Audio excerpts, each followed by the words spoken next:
Hello anybody, and welcome back to Let's Play Donkey Kong Country 3. I'm Mr. Devious, or just Deeb, and in the last episode, we started the game, played the first two levels, and checked out some of the unique secrets that Donkey Kong Country 3 has to offer. And in today's episodes, we're getting right back in with the third level, Tidal Trouble. So immediately we're going back to the Stilt Village type level aesthetic, which is, we saw it in the first level of the game, which is basically Stilt Village, you know? You're basically in some docks on these waters in the Northern Hemisphere. Right at the start of the level, the barrel is up there, and you gotta toss Dixie Kong up there to get the coin from, well, Coin. His name is Coin. The other gimmick to this level, quote-unquote, is that there are some rapids that will be pushing you back. And other than that, though, it's a fairly standard platforming level to go through. There's a new enemy for us to see, Coco. It's a clownfish. And here's another enemy that does not make honking car noises, quite like the similar enemies from Donkey Kong Country 2. I'm talking about an argument I have with my friend, Smogwastikin, about the noise is that a similar enemy type made in Donkey Kong Country 2, so, you know. They don't make honking car noises, is all you need to know. But anyway, as we've come down into the water, if you go down into the left, as you just saw me do, you are able to get a transformation barrel, which will let you turn into On Guard and let you get to this bonus barrel to collect 30 stars. It's a fairly easy task to do here. You can get to the barrel as Diddy and, well, not Diddy. Diddy's not playable in this game. Dixie and Kiddy Kong can get to the barrel normally, but you're better off getting On Guard and getting to it. That just makes it easier, at least. It's worth noting that almost every level in the game has exactly 2 bonus barrels with bonus coins, and there are a couple exceptions towards the end of the game that have 3 bonus barrels. Now we're gonna jump over this Buzz. These bees are named Buzz, and they're like biomechanical bees. They're a far cry from the very natural zingers that were in the first 2 games, but they're definitely something all of their own, and I think that has to do with the aesthetic and general locale of this game changing. I thought about it, and it's kind of really obvious when you actually think about it, but a big part of why the enemies are different is it has entirely to do with the fact that this game takes place in the Northern Hemisphere, or North America, as opposed to tropical islands. But before we go on, you may have noticed that we had to jump up here on a bunch of bugs. That's because we have to do a tricky challenge, tricky platforming challenge. You may have noticed earlier in the level, I did a rolling jump off the water with Kiddy Kong. That's, he can skip off the water if you time your jumps correctly, and I'm just trying to get the timing right here before I go to do it here. And that's how you get to that bonus barrel. That is a challenging bonus barrel to get to because the game, I don't think at any point tells you that Kiddy Kong is able to skip across the water. And I think this is actually the first time we've seen the Bash the Baddies minigame type, where you just basically have to kill all the enemies on the screen. The way I did it, I just jumped from enemy to enemy, but you can also take them out one at a time and land on the rope. Although the clock is a little bit tight if you decide to do that. Otherwise, though, there's not a whole lot to this level, and it seems that we are already just about at the end. Stilt Village levels like this are very linear. Like, there's really not that much exploration to them. Out of the level types we've seen so far, which admittedly is only 2, but as we go throughout the game, we're going to discover that pretty much most of the levels are less linear than the Stilt Village levels. Not that there's anything wrong with that, but every level archetype tends to follow a similar format. And for Stilt Village, that's, you know, standard linear platforming levels. They're the most typical of platforming levels you'll find in Donkey Kong Country 3. And that isn't a bad thing, it's just something to keep in mind. In any case, it is time for us to move on to the next level, which is Skitters Ro, and interestingly for the first world, it is a snow level. And it's a very pretty snow level, by the way. It has slippery ice physics, which is again interesting to see in the first world of the game, and here we have a wonderful enemy type named Skidda, who, on his own, you can find GIFs of this guy online, and he is just absolutely hilarious. He He makes a great reaction image for, say, wanting to running away from things, or something like that. Wanting to running away from things. This is a crimp. We bonked him with a barrel. Crimp is actually kind of an interesting enemy, and so are some of the Skitters, in part because as you go throughout the game, you'll see that quite a few enemies, the Crimps in particular, have their own unique coding, kind of like the first two games in the series.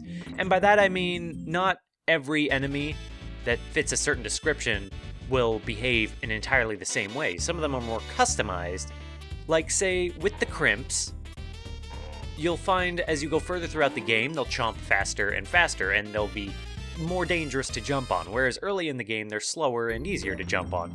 And that makes sense, but that's not really a step a lot of platformers, or even most games, tend to do with their enemies. Usually, a single enemy type will be limited to a single behavior, and they won't always be barrel-acted weird over there for a moment, and usually, you know, unique enemy behavior will be relegated to, say, choosing a certain difficulty, whereas Rare kind of took the... Kitty Kong died. Rare kind of took the approach of customizing and tweaking enemy behaviors to suit certain situations as they called for it. I thought I was able to jump up onto the rooftop there, but instead I jumped between the two Skitters and got totally crushed. No big deal. I don't think we were that far off from where we were before. And now we will play as Dixie Kong for a little bit. As you can see, once you get the DK coin from Coin, they no longer have it. That is permanently in your possession, and it's the same with the bonus coins. I mean, you have to save the game, but you don't have to get it twice. Not that it's ever really hard to get the coin and then complete the level. This isn't like Super Meat Boy, where part of the challenge is getting the bandage and completing the level. But I digress. And yes, I'm bringing out that old catchphrase, I digress. One of these days I should do an I digress counter on one of these LPs, but I'm not going to do that now because I just thought of the idea and, well, it's a little punchy just thinking about it, so I'm just not even going to worry about it. But as we come to the end of the level here, the snow in the background will let up. That's another thing Rare games are pretty good about, is just environmental crossfading along with musical crossfading in their later games. I don't think the Super Nintendo games really did crossfading. I don't think so. I don't know if the technology was capable of it, not off the top of my head anyway. I could be completely wrong. Feel free to correct me. Now, minor detail before we go on to the next level. When you beat a level, if you got all of the bonus coins, the blue or pink flag will be flying at full mast. And it's blue or pink depending on who you completed the level with. So Kitty Kong is blue, Dixie Kong is pink. The yellow flag marks whether or not you got the DK coin, so that's a good indicator of whether or not you got everything. Now for the last proper level in Lake Orangatanga, we're going to Murky Mill. And guess what? It is another one of these sawmill levels, which means it's going to be a fairly non-linear experience, as these levels tend to be. I mean, okay, that's entirely wrong. Murky Mill, or mill levels, aren't non-linear so much as they're just, they aren't horizontal. They aren't totally horizontal is what I mean to say. But on to Murky Mill, the gimmick of this level is that, as you can see, we are playing as Ellie the elephant, and if you know things about elephants in popular culture, they are afraid of mice. So, whenever Ellie the elephant sees a mouse, or a neek, as they're called, under the light of a lamp, they will get scared and run away. So you have to kill them from a distance. These are recoils. They're dorks. They're fun to kill, and they're kind of hilarious to look at. And these will be the primary two enemies you see in this level. Not a whole lot else to say about it, really, but it does kind of offer a good opportunity to... Ow, that hurt. Before I talk about the subject I wanted to talk about, it is worth noting that if you try to jump on a neek when you are Ellie the elephant and she gets startled, if she lands on top of the neek when she's startled, that will not count as killing the neek, and you will instead take a hit and take damage. So you can't really force yourself into stomping on the enemy, and it's kind of weird, and I don't like it. I kind of wish you could still stomp on them, but Rare was committed to making you do this level a very certain way. Now we're gonna kill a bee and jump through this floor and find a secret bonus barrel. Now what I was trying to say about this level is it's kind of indicative of a trend that Donkey Kong Country 2 started, and which this game kind of follows up on, which the first game never did. In the first game, you got animal buddies, but you never transformed into them, so they always kind of served as an extra hit, because if you got hit with an animal buddy, you could always take a hit and then get them back. I'm gonna have to do this again because I totally failed. Well, back to that train of thought.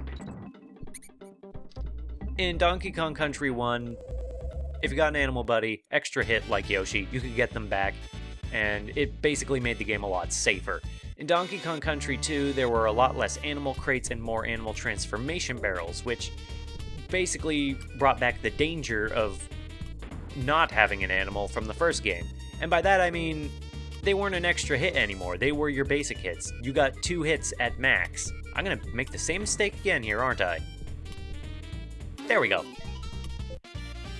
But in the second game and the third game, because there are less animal crates and more animal transformations, they brought back the difficulty in playing these sections, because then you have to commit to the elephant and the animal and their gimmicks throughout the levels a lot.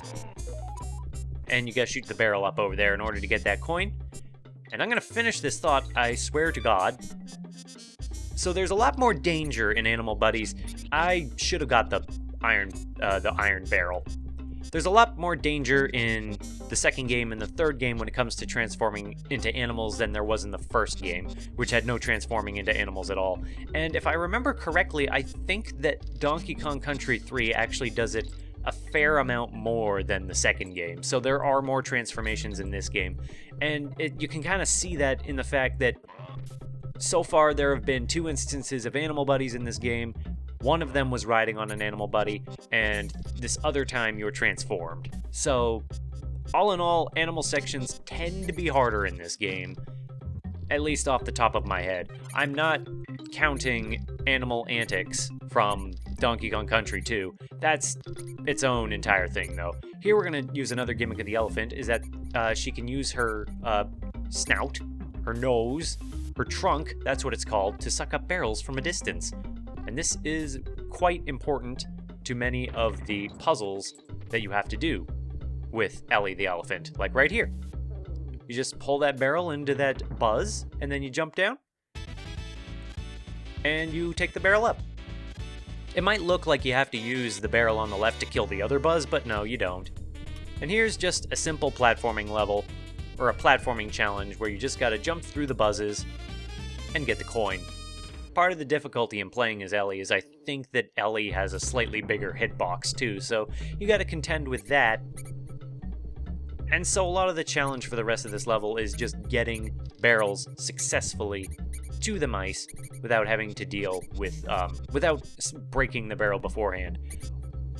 One of the tricky things about this, though, is having to contend with the camera that jerks back and forth a little bit. This does control a little bit janky, and the fact that if you shoot the barrel from the left side, the game will despawn it, and it won't do what you want it to do. However, if you do hold down with the barrel, you can actually set it down when you release the Y button, so that's nice. So that lets us get rid of one neek, and there's the other. So whatever problem there was before has been averted. We'll jump on these idiots and get the Kong letter, and as you can see over there, there are 2 more neeks, so we gotta go back. So there is a bit of backtracking in this level that I guess technically makes it non-linear, but it's a little bit stinky. It's a little bit, okay, we killed one, and you can jump over the other one here because it's right at the end. Get the coin, bring an end to the level. How wonderful. Now, before we go on to the next thing, I'm just going to check something really quick. Alright, so we're coming up on the end of the level, but before we go and fight the boss in Belchers Barn, we're gonna stop over at Swanky's sideshow. Swanky was in the second game, and he was the one who did the little quiz shows that you played in order to get extra lives. This time around, he's doing something different. Well, would you believe it? Hello, kitty. Welcome along to my all-new bonus tent. My show's on the road and it's in every land. The cost of this game, 2 coins in the hand. There are some great prizes on offer today, so come on in and choose to play. Just do that and you'll... so come on, kitty, and have a go. You could well win, you never know. So we're gonna play a game. There are some options. We're just gonna start with head-to-head. Today's contest is a throwing game with a difference. The happiest player at the end wins. And our competitor is Cranky Kong. So you've reached the bonus game then, have you? It's not a simple game of questions and answers this time, though. Now you've got to beat yours truly if you want to win any prizes. Saint and Cranky. I don't know if I like that voice. So Cranky no longer has his own house and is relegated to the competition of these minigames.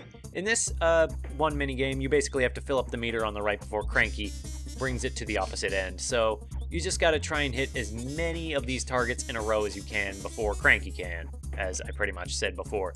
And just, there's no real way to do this quickly aside from hitting as many in a row as you can. Hey, you cheeky monkey, have this as a bonus prize. Cranky is a very sore loser and he will pelt you with balls. It's not nice. You were great. I hope you'll be back again when the prizes will be even bigger and better. And that is the end of that.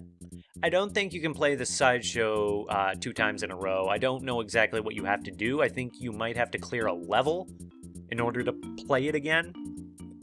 In any case, not a big deal because we are going on to Belchers Barn, the boss of this world. I mean, the barn itself isn't the boss. The boss is Belcher. And the boss of the sawmill is a gigantic barrel with a bloodshot eye. He should really see a doctor. A barrel doctor. So this isn't really your standard Donkey Kong Country first boss. By which, I mean, it's not like the first game where you literally just had to jump on all the bosses. It follows more in line with the second game, where many of the bosses are kind of about just throwing stuff at them. But this isn't just about pelting Belcher with bugs from barrels that it spits out at you. It's about pelting them specifically right between the teeth. And before, I'm not going to actually get the final blow because it's not about how many bugs you get in the teeth.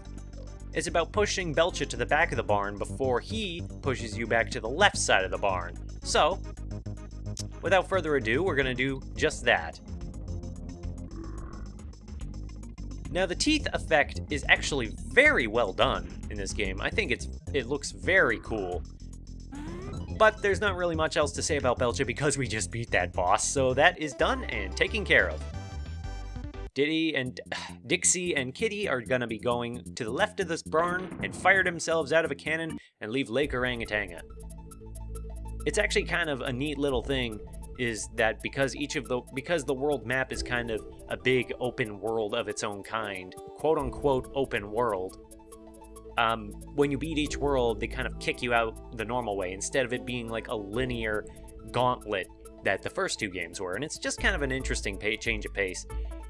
But I think that's a good stopping point for today as we finished up Lake Orangatanga, we beat the boss, we showed off Swanky's sideshow. I think we're pretty good. And yeah, I was trying to think if there was anything else, but I think that's pretty much it. And in the next episode, we are going to be going on to the next world, Cremwood Forest. We're going to be going from the lake to the forest, and I hope to see somebody then. So if you enjoyed this one, I hope to see you then. This outro's getting a little punchy. Okay, bye!